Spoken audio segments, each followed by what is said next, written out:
Пожилая женщина, Мария Ивановна, зашла в пиццерию, чтобы купить пиццу для своих внуков. Она решила порадовать их, ведь они так любили пиццу, а сама она редко позволяла себе такие радости. Старушка оплатила заказ, немного потрепав руки в ожидании, пока ей приготовят пиццу.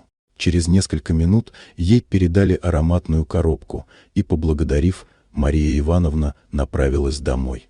Дома она аккуратно поставила пиццу на стол и позвала внуков пить чай. Они с радостью уселись за стол, но вскоре их радость сменилась недоумением. Вкус пиццы был странным. Старушка, прикусив кусочек, заметила неприятный вкус и запах. Осмотрев пиццу внимательнее, она обнаружила помидоры с плесенью. Было ясно, что пицца испорчена.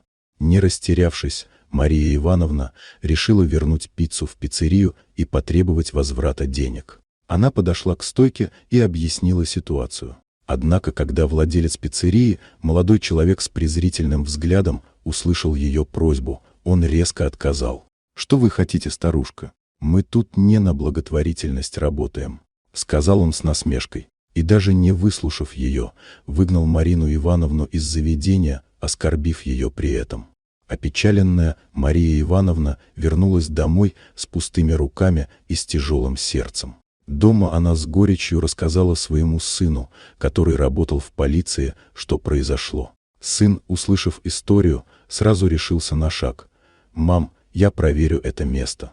Мы не можем позволить себе терпеть такое отношение». Несколько дней спустя сын Марии Ивановны с коллегами провел проверку в пиццерии. То, что они обнаружили, поразило всех. В заведении были зафиксированы серьезные санитарные нарушения.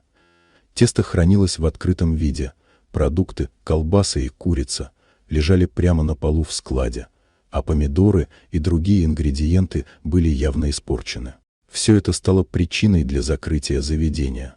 Владелец пиццерии был оштрафован за многочисленные нарушения, и его бизнес был приостановлен. Бумеранг, который он запустил, оскорбив пожилую женщину, вернулся с силой. Мария Ивановна, хоть и не получила свои деньги, была спокойна. Правда восторжествовала, и ее сын гордился тем, что помог справедливости. Теперь, проходя мимо пустого здания пиццерии, Мария Ивановна лишь тихо улыбалась, зная, что доброта и честность всегда побеждают. Вот такая удивительная история. Дорогие друзья, если вам понравилось, не забудьте поставить лайк и подписаться на канал, где вас ждет еще много интересных историй.